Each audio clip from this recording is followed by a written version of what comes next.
He knows where we are, and he knows what we have to do going forward over the next 4 years in the first instance, and later over the next 8 years, to continue with development and sustaining and consolidating what we have already done.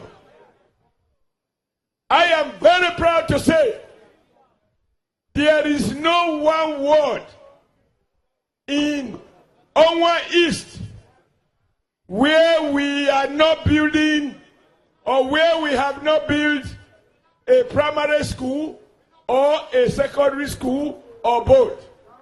As we speak here at Warake, a school that we have named after one of our foremost elders that we all respect, who touched the life of many Onwa people.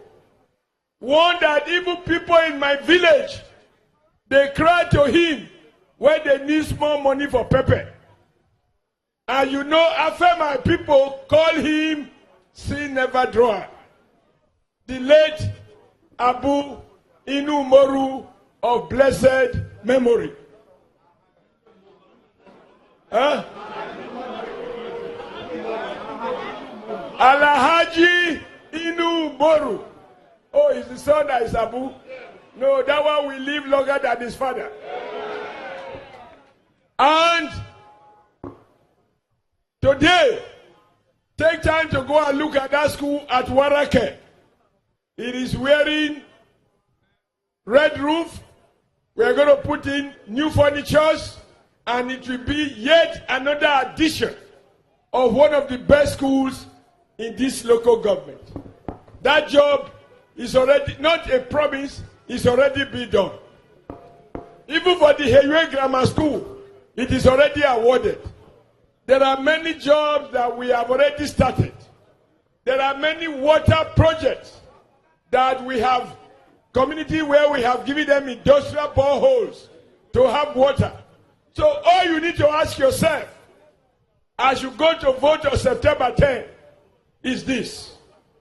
For 10 years, you had PDP with Eze Yamu as the secretary to the government.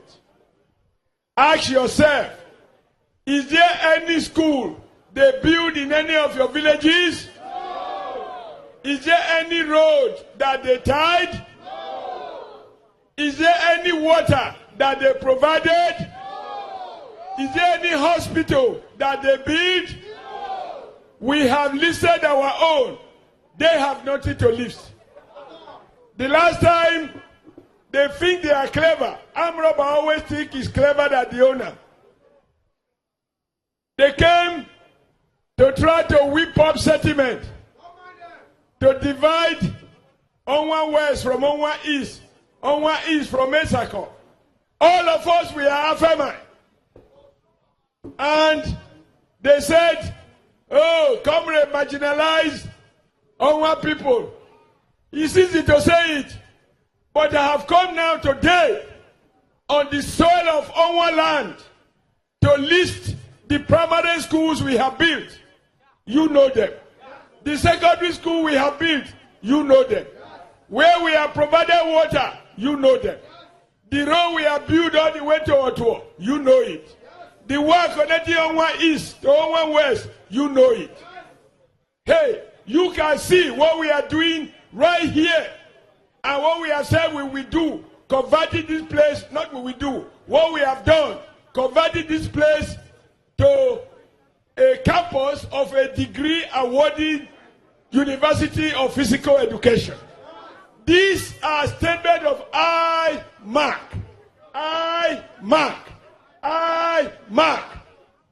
And then they said, oh, he hasn't done enough. All right, you ask them. Pastor Ize Yamu, come. Show us the school you did.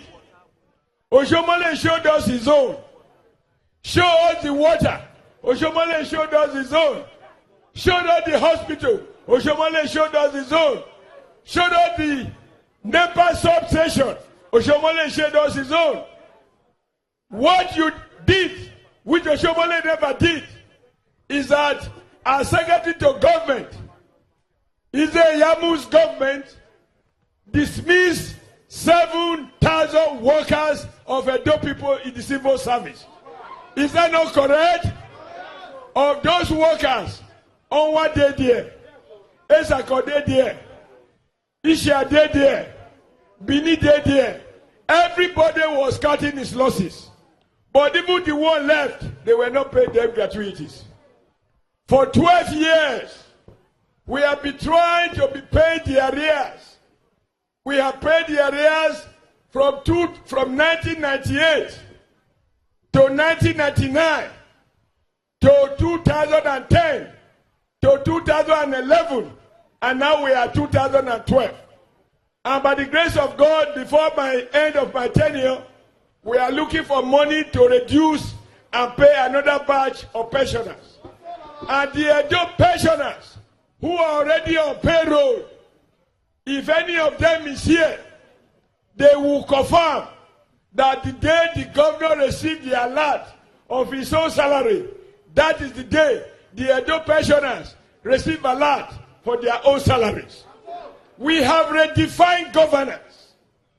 We removed the ceiling that says Edo teacher, Edo civil servant, his salary can never be higher than grade level 16. Today, we have principals, some of them from Onwa, who are on grade level 17. That is how we work. When they are complaining, salary is too high. In our neighboring PDP state, they are saying minimum wage of 18,000 is too much. Godwin Obaseki and I, we ask ourselves, how much do we eat per day? Small as I am, I eat more than 80,000. How can we say that 80,000 is too much? I insist to demonstrate that it is possible to pay a higher wage. I raised the minimum wage with the support of Godwin Obaseki as the chairman of the economic team. We look, listen, you need to know how it works. Yes, you need to know how it works. You know it. You know, we look at our structure of expenditure and we say if we block this and block that, we will save this to be able to raise the minimum wage and pay it without stopping infrastructural development. So today, with 25,000 minimum wage, and we increase wages from level 1 to grade level 17, everybody got increase. We are able to pay it. We have been paying it. We will continue to pay it. Even this month we have paid. Next month we will pay. Next year we will pay. God will even improve on it at the appropriate time in the future. That is how nations are built. We have shown that the door is viable. And Godwin's task is to now focus on how to get the jobs. Because if you build roads, you want to attract investors. If you build schools, you want to develop human capital. When you develop it, the next task is for him to create the environment for those who have gone to school to be able to work. You could see that this is not something that comes from the blues. It is the product of the 20-year development plan which he chaired as chairman up to the year 2020. And as Providence will have it, he will be coming in to move us to 2020 and define the next phase of development. Nations don't grow on the basis of rule of the thumb. Everything in the life of a nation is the result of the vision, the clarity of purpose of the leadership. When a leadership cannot see beyond the nose, he cannot do what he cannot imagine. We are clear of the task. We are clear of our destination. We have identified the route. We have moved the first number of steps. Godwin will take us to the next level.